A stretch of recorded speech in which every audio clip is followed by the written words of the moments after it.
एक जगह थी, वो बोले यहाँ पे अभी आप इसके आगे रहना है, आपको हम पेंशन देंगे, इसके आगे हम आपको कुछ नहीं दे पाएंगे।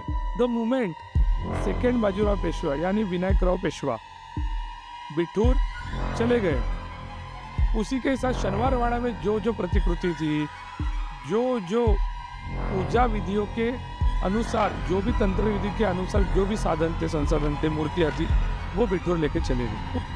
जिस जिस घर में वो मूर्तियाँ गई, जिस जिस जगह पे वो मूर्तियाँ पूजी गई, वहाँ पे विनाश हो गया, वहाँ पे संतति का विनाश हो गया, वहाँ पे उनके जो अगली पीढ़ी थी वो नहीं आ पाई, बहुत निगेटिविटी आई, उनकी प्रॉपर्टी चली गई, पूर्ण सर्वनाश हो गया। जखीर इज द ओल्ड लेडी भूत। डाकिन वो भूत होता है जिसपे सुंदर औरत का देहांत हुआ होता है और वो बच्चों को खाती है, जो है कल्ट्स। तो जब भी हम कल्ट ऐसे बोलते हैं या कल्ट रिलेटेड चीज़ों पे बात करते हैं, तो बहुत से कल्ट हमारे ध्यान में आते हैं। कुछ कल्ट को हम सैटेनिक कल्ट बोलते हैं, कुछ कल्ट को हम कुक्लक्स क्लैन कल्ट के करके, एक रास्पुटिन का कल्ट है जिसको मरियाना कल्ट बोलते हैं। उसके बाद एक व्लाड द इम्पेलर का कल्ट है जिसको हम ड्रैकुला कल्ट बोलते हैं। इसे कहा जाता है कि हिटलर जिंदा था और वही एक कल्ट को आगे बढ़ाने की कोशिश करता। आई थिंक वो उनको नेचर ने दिए हुए कुछ संकेत थे, बट उनको पता नहीं चला। उनके कार में अचानक से आग लगती। He try to go like he want to exit the car, but वो डोर ओपन नहीं कर पा रहे थे। संजय वृषाली भी नहीं कर पा रहे थे। Welcome to scary pumpkin horror podcast. तो हमारे गेस्ट को पहले वेलकम करेंगे। Hello Siddhesh. Thank you. Hello scary pumpkin. Yes, welcome to scary pumpkin horror podcast. तो सिद्धेश, क्या लगता है आपको, कौन बड़ा है, शैतान बड़ा है या भगवान? इसका जो उत्तर है मैं एक शायरी से देना चाहूंगा। जी बिल्कुल। मंदिरें खामोश खड़ी थी, दरगाह खड़े थे सुमसान। उसी वक्त शैतान ने पूछा, क्या चाहिए इंसान? तो इंसान ने क्या कहा? इंसान ने कहा, पावर चाहिए, शक्ति चाहिए, पैसा चाहिए, मद चाहिए, ईर्ष्या चाहिए, लोभ चाहिए, मत्सर चाहिए, काम चाहिए, वासना चाहिए। सब कुछ इंसान ने मांगा। बस एक ही इंसान था जो बोला चौराहे पे खड़े हुए कि मुझे भक्ति चाहिए। तो सिद्धेश, बहुत बढ़िया लाइन कही आपने। यस। एक्चुअली यही बात है कि हम लोग शैतान, भूत, प्रेत, मतलब नेगेटिव एनर्जी बाहर ढूंढते हैं, राइट? पर एक्चुअली इंसान खुद एक शैतान है। यस। उसमें इतनी सारी लालसा भरी है, ग्रिड है, उसको जितना भी मिले उतना कम ही है। सही है। तो आपको क्या लगता है, इंसान शैतान से कम है? नहीं, बल्कि ज्यादा है, क्योंकि ये है कलियुग। यस। कलियुग में ऐसे बोलते हैं कि 1/4 जितना आप पुण्य करो उससे ही आप स्वर्ग जा सकते हैं, बट वो 1/4 पुण्य करने में भी आपको कली तकलीफ देगा। जो कली पुरुष है, कली आपके बुद्धि के साथ खेलेगा, आपका बुद्धि का भेद करेगा। हर स्क्रिप्चर्स में, हर सोसाइटी में और हर मान्यताओं में कली हो या शैतान हो या शैतान हो या डेविल हो, उसका नाम अलग है पर काम एक है कि हाहाकार मचाना, कंफ्यूजन करना, खुद के पास बुलाना, खुद के बुराइयों का समर्थन करवाने के लिए। यह है शैतान। कृष्ण और कली में कली तभी हारेगा जब लोग कृष्ण की सच्चाई की बात सुनेंगे। इसलिए मुझे लगता है कि जब जब हम शैतान पे बात करते हैं, भगवान पे बात करते हैं, तब तब हमें इतिहास पे जाना चाहिए कि इतिहास में भगवान जैसे भी इंसान थे जी, और शैतान से भी बड़े शैतानियत करने वाले इंसान थे। उन्हीं लोगों पे आज मैं आपके चैनल थ्रू और स्केरी पंपकिन के दर्शक थ्रू बात करना चाहूँगा, कुछ इन्फॉर्मेशन साझा करना चाहूँगा। आज क्या और कौन सी कहानी सुनाने वाले हो आप हमें? आज मैं आपको लेके जाऊंगा उस दुनिया में, उस सफर में जहाँ पे मैं आपको वेस्टर्न घाट्स, पश्चिम घाट्स की जो कहानियां है, जिसमें स्पेसिफिकली महाराष्ट्र आता है, गुजरात आता है, राजस्थान आता है, गोवा आता है, वहाँ की कुछ फोल्कोर कथाएं हैं वो सुनाऊंगा। कुछ क्लासिक कल्ट्स है उनके बारे में बताने की कोशिश करूंगा कि क्या थे वो कल्ट्स, क्यों वो फॉर्म हो चुके थे। ऑल्सो शैतान क्या है, उसकी राइट डेफिनेशन क्या है, और संस्कृति में शैतान का कहाँ पे कैसे कैसे उल्लेख है, उस पर मैं आज बात करूंगा। बिल्कुल। मैं इतिहास में जाके कुछ लोगों को उजागर करूंगा जिन्होंने शैतान का सहारा लिया और खुद भगवान बनना चाहा, आखिर में वो इंसान भी ना बन पाए। इससे पहले हमारे जो पॉडकास्ट हुए थे उस पे मैंने राघोबा रघुनाथ, पेशवा डायनेस्टी में सबसे ऐसा जो नाम था जो बदनाम भी हो गया था और जो विलेनिश के तरीके से लेते जाते थे, जिन्होंने नारायण राव पेशवा का खून किया था, उनके बारे में बताया है। उसी कथा का अगला पन्ना मैं आज जोड़ने वाला हूँ। तांडव गणपति, जिसको हम अघोर गणपति बोलते हैं, उसके रचनाकार थे राघोबा दादा, जिन्होंने मद्रास से वो गणपति की मूर्ति लाई थी। पंचधातु की वो मूर्ति थी। मैंने उसका प्रवास पहले पॉडकास्ट में बताया है, कैसे वो मूर्ति ब्राह्मणवाड़ा गई, फिर उसके बाद वो सातारा गई, फिर पुणे गई, फिर मुंबई गई, और आखिर में फिर चेट्टियार स्ट्रीट पे बेंगलोर में वो अभी है। पर उससे पहले वो बनारस भी थी मूर्ति। 1818 साल, जिस टाइम पे मराठा डायनेस्टी ब्रिटिशों के साथ अपनी आखिरी लड़ाई कर चुकी थी, और जो आखिरी सत्ता थी जो ब्रिटिशों को टक्कर दे सकती थी, मराठास, उनमें से जो प्रोमिनेंट लीडर थे Peshwas, second Bajirao Peshwa, the final leader of the Marathas, वो हार चुके थे। कौन थे ये पेशवाज? रघुनाथ जी के सुपुत्र विनायक रघुनाथ भट्ट, ये सेकेंड बाजीराव के नाम से जाने गए, जिनके नेतृत्व में मराठा अपना फाइनल बैटल हार गए थे ब्रिटिशों के साथ। उसके बाद ब्रिटिशों ने जो पेशवास थे, सेकेंड लास्ट पेशवा थे, उनको बिठूर में एक जगह दी। वो बोले यहाँ पे अभी आप इसके आगे रहना है, आपको हम पेंशन देंगे, इसके आगे हम आपको कुछ नहीं दे पाएंगे।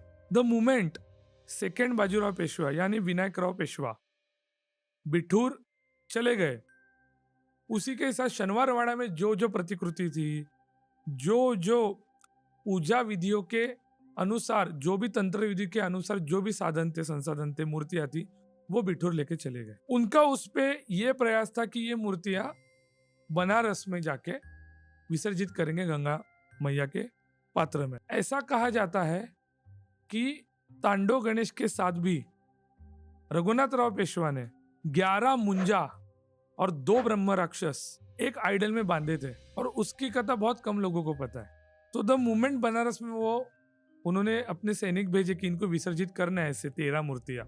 तो किसी ना किसी तरीके से वो, एक तो वो सैनिक मरे, नहीं तो मूर्तियां गायब हो गई, पर वो मूर्तियां नष्ट नहीं हो पाई।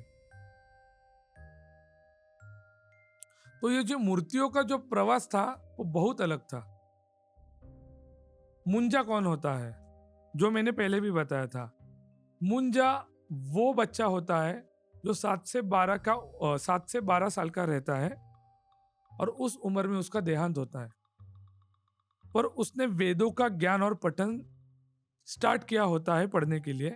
तो उस प्रोसेस पे वो मुंजा, जो बच्चा रहता है जिसको हम मुंजा बोलते हैं, वो मर जाता है, और वो पीपल पे पेड़ पे या बरगद के पेड़ पे रहता है। ऐसी कुछ मूर्तियां पुणे, सातारा, सांगली, कोल्हापुर, पणजी जगह पे मिली थी। लोगों को पता नहीं था कि ये मूर्तियां क्या थी। ये रघुनाथ राव पेशवा का जो प्राइवेट तंत्र साधना में जो यूज करने वाले साधन थे, उसमें से वो मूर्तियां थी। जिस जिस घर में वो मूर्तियां गई, जिस जिस जगह पे मूर्तियां पूजी गई वहां पे विनाश हो गया, वहां पे संतति का विनाश हो गया, वहां पे उनके जो अगली पीढ़ी थी वो नहीं आ पाई, बहुत निगेटिविटी आई, उनकी प्रॉपर्टी चली गई, पूर्ण सर्वनाश हो गया। तो उसी कहानी से रिलेटेड और कुछ फोल्कलोर के घोस्ट है, ये मैं धीरे धीरे आगे इस पॉडकास्ट में बताते जाऊंगा। अब आते हैं हम महाराष्ट्र में, जहाँ से ये कथा चालू हुई थी, पुणे में। महाराष्ट्र में अलग अलग तरीके के भूत होते हैं। राइट। अब मैं अपने ऑडियंस को बताना चाहूंगा कि किस किस तरीके के भूत होते हैं। एक तो होता है मुंजा, जो मैंने बताया, ब्रह्म राक्षस बहुत प्रसिद्ध है। उसके बाद होता है गिर्रा, जो कोकण में होता है। उसके बाद होता है चेड़ा। फिर उसके बाद होती है डायन, जैसे नॉर्थ इंडिया में आप डायन बोलते हैं वैसे महाराष्ट्र में उसको जखिण बोलते हैं। फिर उसके बाद डाकिण होती है। हर एक का जो मीनिंग है और जिन पावर है वो अलग है। जखिण इज द ओल्ड लेडी भूत। डाकिन वो भूत होता है जिसमें सुंदर औरत का देहांत हुआ होता है और वो बच्चों को खाती है, और she possess little children's and उनकी डेथ के लिए वो कारणीभूत होती है। चेड़ा को आप कंट्रोल कर सकते हो, जैसे नॉर्थ में आप कच्चा कलुआ बोलते हो, वैसे ही चेड़ा का कॉन्सेप्ट है, ओके। जो स्पेसिफिकली कोकण में होता है। हम्म। ब्रह्म राक्षस तो आपको पता है कि ऐसा ब्राह्मण जो दुष्ट है और जिसको वेदों का पूरा पठन है और वो तकलीफ दे रहा है। मैं मेरी पहली कथा पे आता हूं। महाराष्ट्र में सातारा करके एक डिस्ट्रिक्ट है, और सातारा से 25 किलोमीटर अगर आप अंदर के रोड पे चले गए तो वाई करके शहर आता है छोटा सा, वहां की ये कथा है। ये वाई गांव की कथा है। यहाँ पे 2 भाई थे और 2 बहनें थी। हर घर में रहता है। ये कथा है बिटवीन 1902 टू 1916। तो इनमें प्रॉपर्टी का, जैसे हर घर में होता है कि खेतबाड़ी की जमीन है, उस पे इनमें फाइट था। इसमें हुआ क्या, जो एक बहन बड़ी थी, उसके बाद छोटा भाई उनके पीछे सेकंड नंबर पे, थर्ड नंबर पे एक और भाई था, और फोर्थ नंबर पे छोटी बहन था। जो ये मैंने बोला, जो ये तीसरे नंबर का जो भाई था, ही वॉज पावरफुल, लाइक गुंडा था। तो इसने ये जो बाकी के उसके जो बहन भाई थे, उनको नाम मात्र जमीन दे दी। अगर वो जमीन एकर्स में थी तो उन्होंने इसको 10 बीघा दे, 20 बीघा दे, ऐसे दी। ये ब्राह्मण फैमिली थी। श्रीराम नारायण भट्ट ऐसे नाम था। कुलकर्णी फैमिली थी। कुलकर्णी मीन्स महाराष्ट्र में जिस गांव में अगर एक व्यक्ति और उसको सारा यानी ब्याज और टैक्स लेने की अनुमति है फ्रॉम द गवर्नमेंट, उसको कुलकर्णी बोलते हैं। तो उस औहदे के ये फैमिली थी। वो कुलकर्णी जो साहूकारी थी, वो भी वो तीसरे नंबर के भाई ने फैमिली से छीन ली। तो जो स्रोत था, जो इनकम सोर्स था, वो पूरी फैमिली का खत्म हो गया। और जो थर्ड नंबर का भाई था, जो छोटा भाई था, वो एक्चुअल में बहुत अमीर बन गया और बाकी के गरीब। सबके खाने के लाले पड़ गए। अब इनमें से जो सेकेंड भाई था, ये इस कथा में बहुत प्रोमिनेंट है। ये अपनी भिक्षुकी करने लगा। गांव गांव में जाके पूजा बोले, मंत्र बोले, या सत्यनारायण की पूजा है, शादी में हो या दशक्रिया विधि हो, ऐसे ही वो चल रहे थे। एक फंक्शन में गए थे शादी के, और बहुत रात हो गई। उस टाइम पे बैलगाड़ी mostly village to village use करते थे, connect. That was the only source जो ट्रैवलिंग में यूज होता था। सो उस टाइम पे हुआ क्या कि उन्हें बैलगाड़ी मिली नहीं, तो उनको वाई से ब्राह्मणवाड़ा करके एक जगह है, और उसके आगे जोशीवीर करके आता है जगह, तो वहां पे उनको जाना था। तो वो डिस्टेंस था 13 से 14 किलोमीटर। वो रात में चले, स्टार्ट किया चलना। क्या करे, अभी कुछ है नहीं यातायात के लिए। दिमाग में वही था कि भाई ने फंसाया है, ये है वो है। उस टाइम पे रात में अगर किधर सोना हो अभी जैसा है वैसे उस टाइम पे नहीं था। जंगली जानवर हो सकते हैं, शेर हो सकता है मोस्टली, या सियार हो सकते हैं, उससे जान का खतरा था। तो वहां पे एक कुआं था और कुआं के आगे एक अप्रचलित देव था, भगवान था, उसकी एक मूर्ति थी और वो मंदिर टूट चुका था। वो जो मंदिर था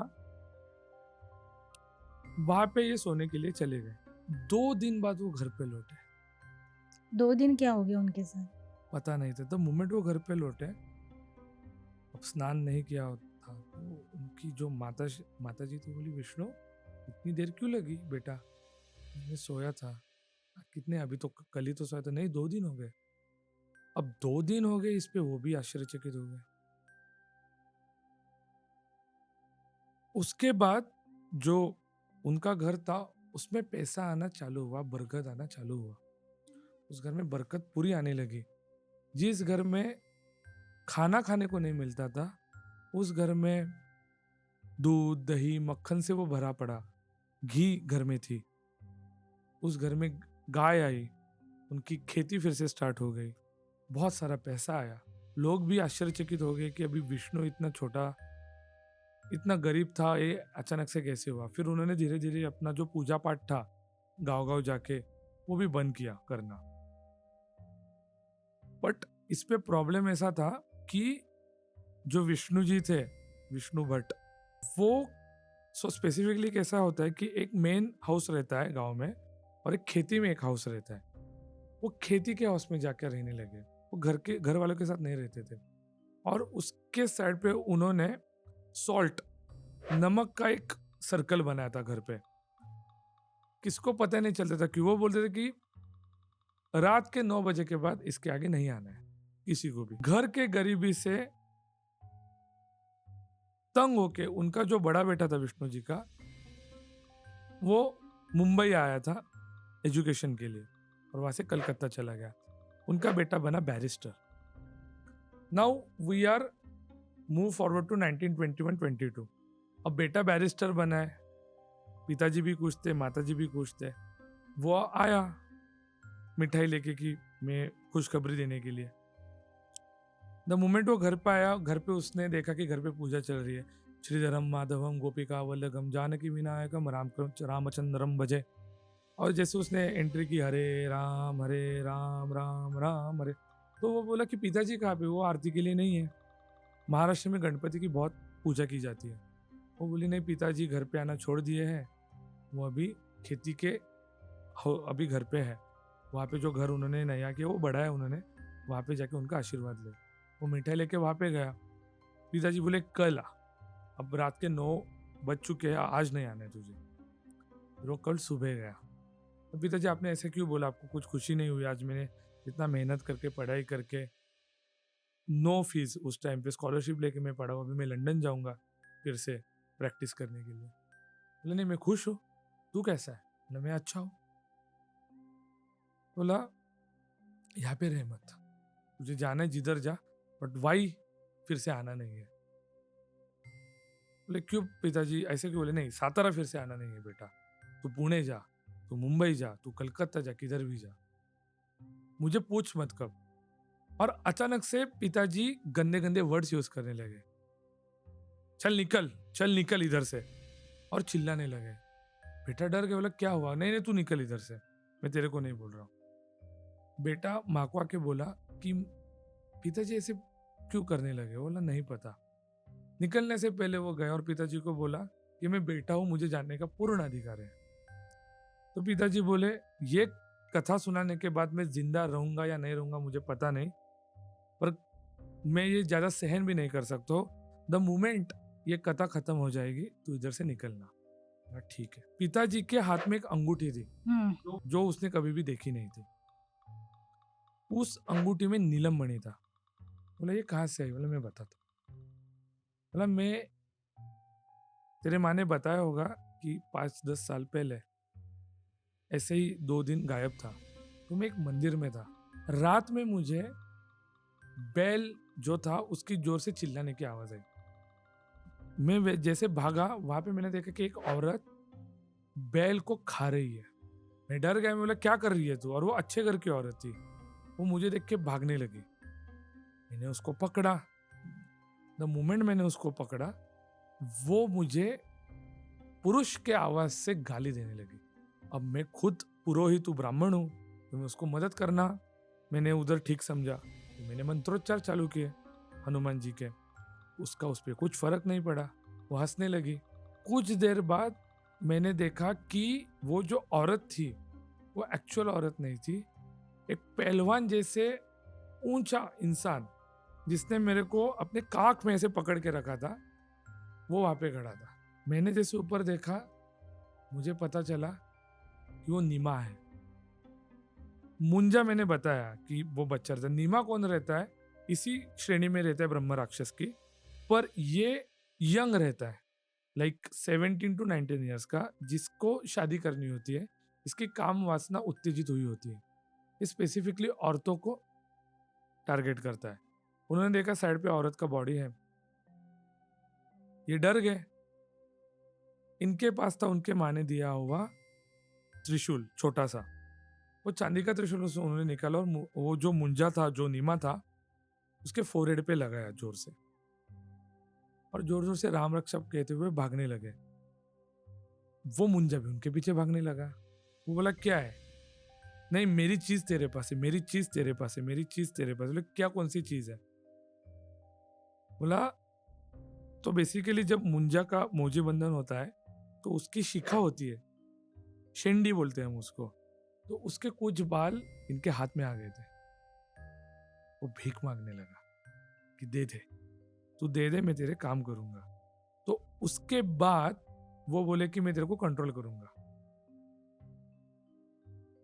उनकी लालसा बढ़ने लगी, जो मैंने शैतान का बोला है। जैसे लालसा बढ़ने लगी, वो उनको और मांगने लगे। उन्होंने उसमें एक गलती की, वो बोली मुझे मणिकर्णिका दे दे। वो मणिकर्णिका जो मुंजा ने उनको दी थी, नीमा ने, वो कान में आके उनके बोलती थी, इसलिए वो रोज चिल्लाते थे। और वो मणिकर्णिका ने उनको एक नीलम की अंगूठी, नीलम खड़े की नीलम मणि की अंगूठी दी थी।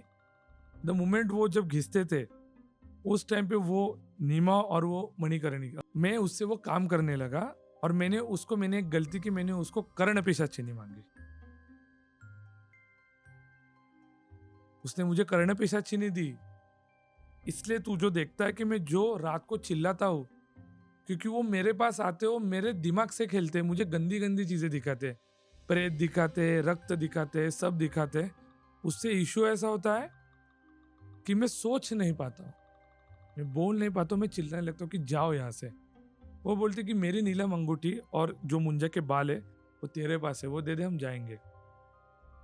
अब मैं वो छोड़ भी नहीं सकता, क्योंकि मुझे पता है द मोमेंट वो मैं अंगूठी निकालूंगा मैं मर जाऊंगा। ने मंदिर कहाँ पे? बोले कि मैं जिस मंदिर में था वो उसी नीमा का मंदिर था।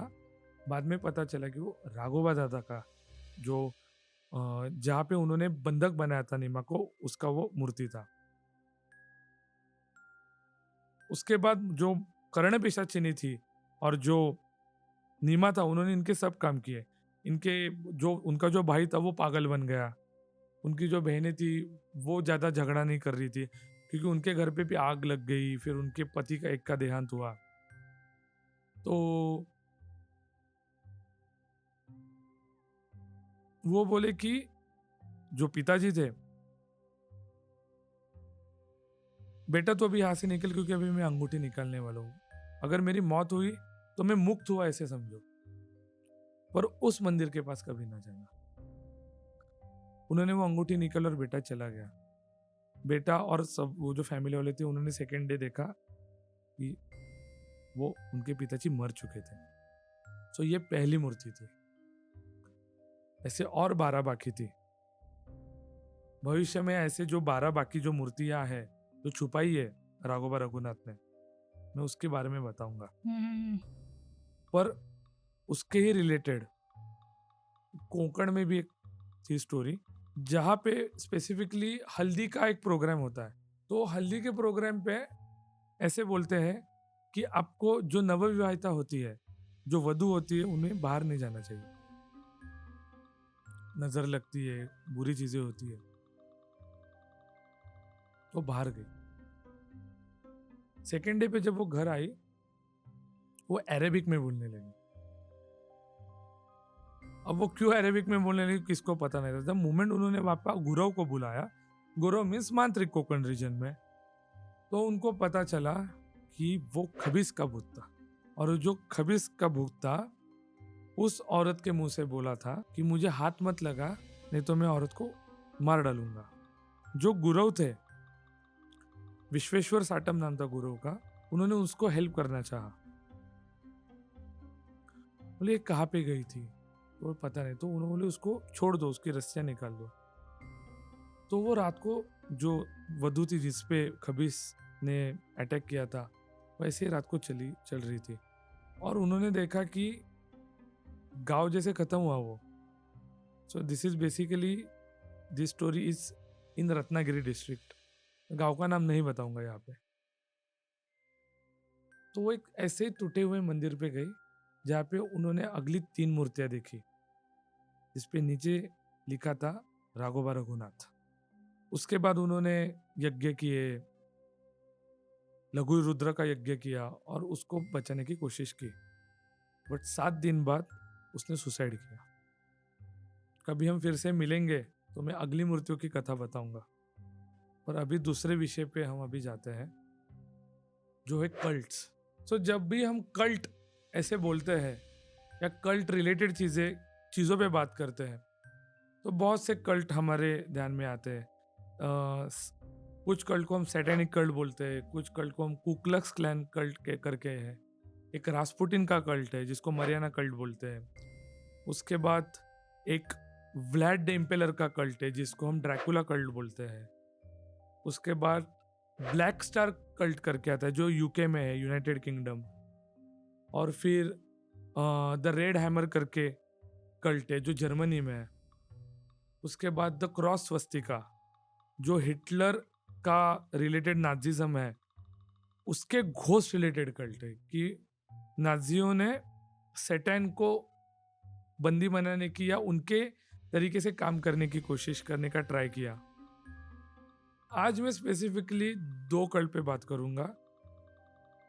जो क्रॉस स्वस्तिका कल्ट है जिसको red Swastika, the red opposite Swastika cult बोलते हैं, जो भी खत्म हो चुका है। ये 1967 में ही सीआई ने खत्म किया था। Cult is a community where वो भगवान को नहीं शैतान को मानता है, विच इज रॉन्ग। और रास्पुटिन पे मैं बोलना चाहूंगा। पहले हम जाएंगे ये जो हिटलर की रिलेटेड कम्युनिटी थी, जो कल्ट था। स्पेसिफिकली ये जो कल्ट था, यहाँ पे नर बड़ी हो या औरतों के बड़ी हो या बच्चों के बड़ी हो, जिनमें वो लोगों ह्यूमन सैक्रिफाइस, लोगों को खुद से नीचा समझते ऐसे लोगों का वो बलि देते थे शैतान को खुश करने के लिए।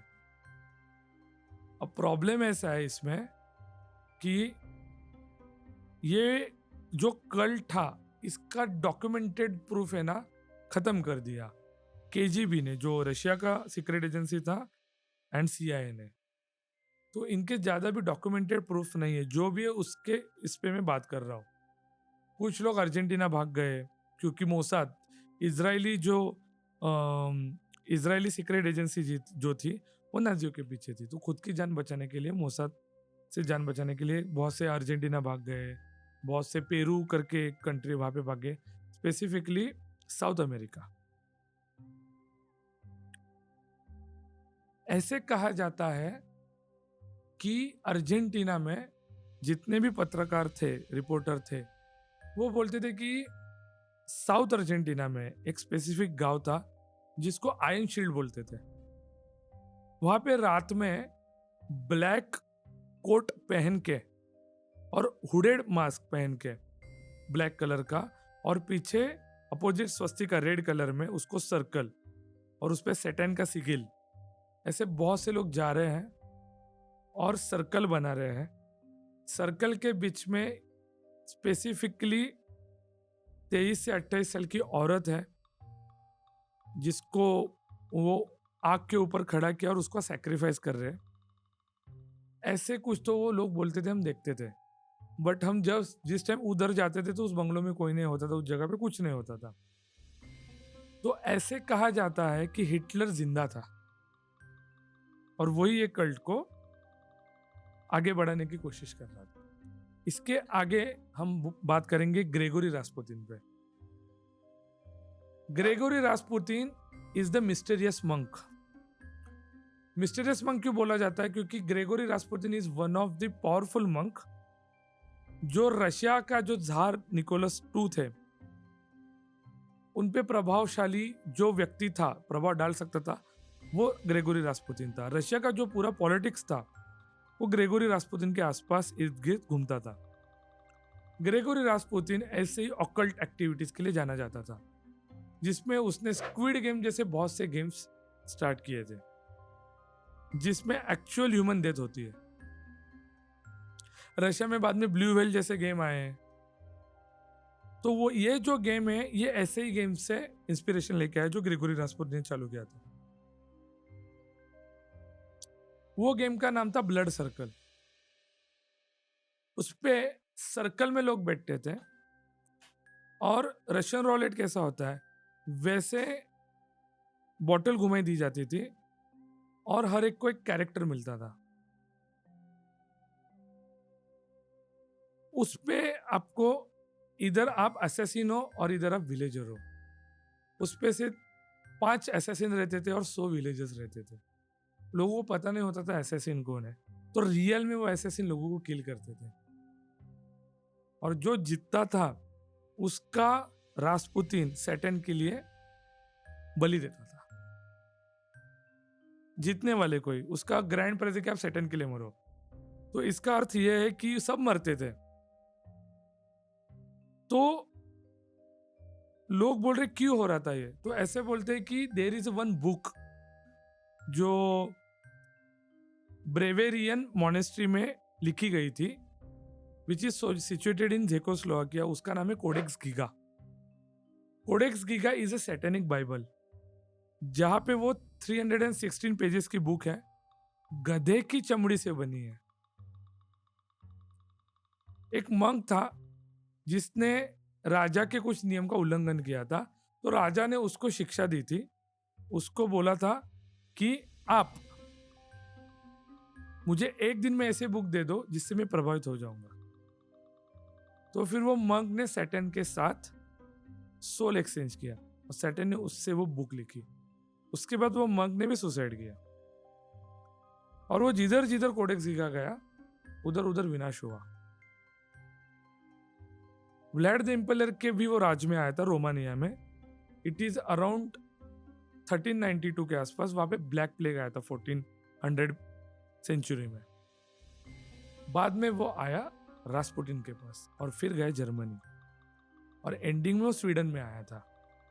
वो डार्कली घूमता था ऑकल्ट सोसाइटी में वो बुक, और जहां भी जाता था वहां पे वॉर होता था।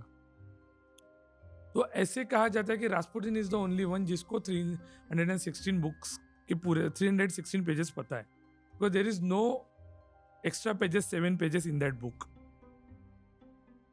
सो वो अभी भी मिस्ट्री है। तो ऐसा ये एक था। अब आज की मैं आखिरी कथा पे आऊंगा। ये कथा मेरे सिटी से रिलेटेड है, पुणे सिटी से। यस तो पुणे ये महलों का शहर है जिसको हम वाड़ा बोलते हैं। मैंने स्टार्टिंग में बोला था कि शैतान पूछता है इंसान को क्या चाहिए। इंसान लाचार बन जाता है। मोस्टली इंसान एक तो ग्रिड पे होता है नहीं तो लस्ट पे होता है। यह कथा है ग्रिड प्लस लस्ट की। Whenever you enter Pune, you will enter from 4 sides. एक तो आप सोलापुर सिटी के साइड से आओगे, सोलापुर, बारामती, यवत, हड़पसर, पुणे। देन आप कोरेगांव पार्क के साइड से आएंगे। So we will start with Ahmednagar, जिसको अभी जो नामांतरण हुआ है जिससे हम अहिल्याबाई होळकर नगर बोलते हैं उसको। उसके आगे फिर खराड़ी, उसके आगे फिर वाघोली, फिर विमान नगर, फिर Koregaon park, then real Pune city start. अगर आप मुंबई के साइड से बोले देन पिंपरी चिंचवड, औंध, बाणेर, ऐसे ऐसे करते करते आप मेन सिटी में आओगे। सो ये जो कथा है this is situated in Talegaon, which is on Pune Bombay का ये highway. Very big village and now near to develop city हो रहा है. इट्स अ पुणे का आउटस्कर्ट टेक्निकली अभी. तो वहां पे एक नृत्यांगना रहती थी चित्रांगदा करके, जो कथक में बहुत ये बेसिकली है 1946 की कथा. चित्रांगदा बहुत सुंदर थी और वो कथक करती थी. स्पेसिफिकली वहां के जो सरदार होते थे. तो 1971 में इन इंदिरा गांधी जी का जो शासन था उस पे हमारे जो राजवाड़े थे उनकी पेंशन बंद हुई. बट उससे पहले तक राजवाड़ों का उनका जो औहदा था वो बरकरार था. उस टाइम पे भी उस साइड पे बरकरार था. स्पेसिफिकली वहाँ का जो तळेगांव के 20 किलोमीटर से अंदर है ये, जो मैं बोल रहा हूँ महावर साइड पे ये नियर पवना डैम रोड के. तो उस गांव के जो मुखिया थे, पाटिल थे, ही यूज टू बी द प्रशंसक ऑफ द नृत्य. तो वो जब महफिल होती थी तो वो नृत्य करने आती थी. उस पे एक बाड़ू करके पहलवान था, उसकी बुरी नजर इस चित्रांगदा पे आई. चित्रांगना का जो रियल नाम था वो था कमल. वो बोला मुझे आपसे शादी करनी है. बोली नहीं. तो उसने उसका जो जहाँ पे वो रहती थी वो घर जला दिया पूरा. Now here is the story start. 2015 में बेसिकली नाउ जहाँ पे ये चीज हुई है, this is Pune Bombay highway near to Lonavala, which is hill station now, Pavana dam road and all that. Road पे उनको एक साड़ी पहनी हुई औरत मिली थी. ये 2015 की कथा है, जहाँ पे एक कपल था कार चलाते चलाते, हिल स्टेशन है लोनावला,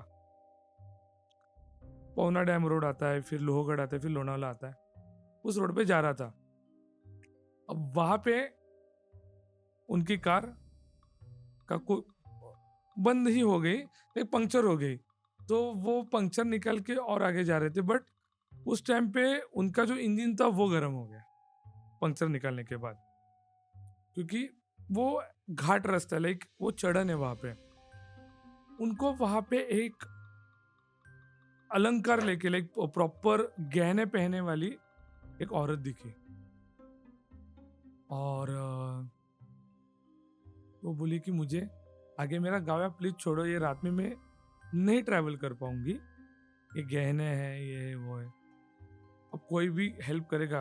एंड वो भी बोले आप कपल हो तो प्लीज हेल्प करो, मैं आप पे ट्रस्ट कर सकती हूँ. द मोमेंट वो गाड़ी में बैठी, गाड़ी में संजय एंड वृषाली ये कपल था. वो बोले आपका नाम क्या है? बोले मेरा नाम चित्रांगदा है. जैसे जैसे वो कार चलाने लगे वो बोले कि क्या करते नहीं, यहाँ पे ही मेरा गाँव है, ये वो, मैं कथक की बहुत बड़ी नृत्यांगना हूँ. अब 2015 इज अ स्टार्टिंग पॉइंट जहाँ पे फेसबुक ज़्यादा प्रोमिनेंट था, इंस्टाग्राम नहीं था. तो संजय ने नॉर्मल क्वेश्चन पूछा, वो भी उस टाइम पे आईटी में ही वर्क कर रहे थे. तो संजय ने उस टाइम पे जो नॉर्मल क्वेश्चन था वो पूछा कि आपका कुछ फेसबुक पेज है या नहीं है. तो उन्होंने बहुत प्रश्नार्थक देखा कि ये क्या बात कर रहा है. बोली यहाँ पे ऐसे ही जाना है, फिर यहाँ पे चावड़ी आती है. चावड़ी मीन्स जहाँ पे गाँव वाले लोग बैठते हैं. बोले यहाँ पे तो कुछ नहीं है कि ये दिख रही है मुझे. फिर वो आके ऐसे जाओ, यहाँ पे शमशान नहीं, तो यहाँ पे तो बिल्डिंग अभी शमशान नहीं है, आप कहाँ पे रहते हो? नहीं ऐसे ऐसे करते. वो अंदर अंदर अंदर अंदर जाते रहे. गूगल मैप्स पे भी उनको अभी पता नहीं चला था कि क्या चल रहा है. फिर उन्होंने क्वेश्चन पूछा आपका एड्रेस कहाँ पे है? बोले एड्रेस, पत्ता, मराठी में एड्रेस को पत्ता बोलते. Then he ask in Marathi, तुमचा पत्ता कुठे, आपका एड्रेस कहाँ पे है? बोली यहाँ पे तो होना चाहिए था. अचानक से वो जो इंजन गर्म हुआ था, पहले मैंने बताया था कार का, उनका जो व्हील था, चक्का भी था, वो भी पंक्चर हुआ था. आई थिंक वो उनको नेचर ने दिए हुए कुछ संकेत थे, बट उनको पता नहीं चला. उनके कार में अचानक से आग लग गई. He tried to go, like he want to exit the car, but वो डोर ओपन नहीं कर पा रहे थे संजय, वृषाली भी नहीं कर पा रही थी। बोली कुछ तो भी हेल्प करो, वो करो। नहीं, यहाँ पे तो मेरा घर जला था। ओह! बोली तेरा नाम क्या है? तो मेरा नाम संजय पाटिल है और आपका वृषाली पाटिल। हाँ, तेरे दादाजी ने ही जलाया था। शिट! तो द मोमेंट वो कार जल रही थी, कैसे वैसे करके वृषाली बाहर आ गई। उसने वृषाली को कुछ नहीं किया, ये संजय वहां पे मरा। जैसे जैसे वृषाली ने उसके तहकीकात करना स्टार्ट किया, उसको पता चला कि वो जो औरत थी, जो रेफरेंस दे रही थी, स्पेसिफिकली वो रेफरेंस क्या दे रही थी? She is giving reference 60-70 years before, हुँ। जो 1946-44 वाला था। वो लोग बोलते थे कि उस साइड पे पायल की आवाज आती थी, नृत्य की आवाज आती थी, तबला की धुन सुनाई देती थी, पर वहां पे पता नहीं चलता था कौन है। ओके, उन्होंने वो पूरा आस्क किया उनको, और क्या है। जैसे जैसे वो डीप में गए तो उनका जो इनके जो एंसेस्टर थे, बाड़ू पाटिल, ये जो चित्रंगदा जी, उनका रियल नाम था Kamal. She was a great dancer उस टाइम पे, तो उनका दिल आया था कमल पे। पर वो शादी के लिए ना बोली, क्योंकि वो बोली कि आपकी पहले से ही शादी हो चुकी है। तो उन्होंने उनका घर जला दिया। दैट वॉज द स्टोरी, जहाँ पे उन्होंने बदला, उन्होंने कसम खाई मरते समय कि मैं तेरे हर एक, जो भी तेरा बच्चा आएगा, जो भी तेरा नाम आगे बढ़ेगा, उसको मारूंगी। तो ऐसे ही संजय की गलती नहीं थी, फिर भी उसके एंसेस्टर के वजह से वो वहां पे जल के मर गया। That was the story. अच्छा, आप एक तरह से ये okay. Thank you so much Siddhesh. आपने इतनी सारी डरावनी कहानियाँ सुनाई हमें, और आगे की जो और मूर्तियाँ बाकी हैं, उस पे हम लोग पक्का नेक्स्ट टाइम पॉडकास्ट करेंगे। यस यस, जो बाकी की मूर्तियां है, मैंने एक ही मूर्ति का बताया। अभी तो और 12 मूर्तियां बाकी है। मैंने 3 जो मूर्तियां है उनका खाली बताया लोकेशन और क्या स्टोरी है। वो सविस्तर से एक एक मूर्ति का मैं एक एक बिल्कुल, पार्ट में बिल्कुल, बताते बिल्कुल। जाऊंगा। और हाँ, तब तक आप लाइक, शेयर एंड सब्सक्राइब कर दीजिए। जी, और मिस्टर क्रो को भी। यस, ऑल्सो फॉलो कर दीजिए मुझे on Instagram, the mysterious mister crow. And thank you मुझे फिर से यहाँ थैंक यू बुलाने के फिर लिए। से आने के लिए। Thank you. दोस्तों, अगर ये एपिसोड आपको पसंद आया हो तो लाइक करें, शेयर करें और सब्सक्राइब करना भूलना मत।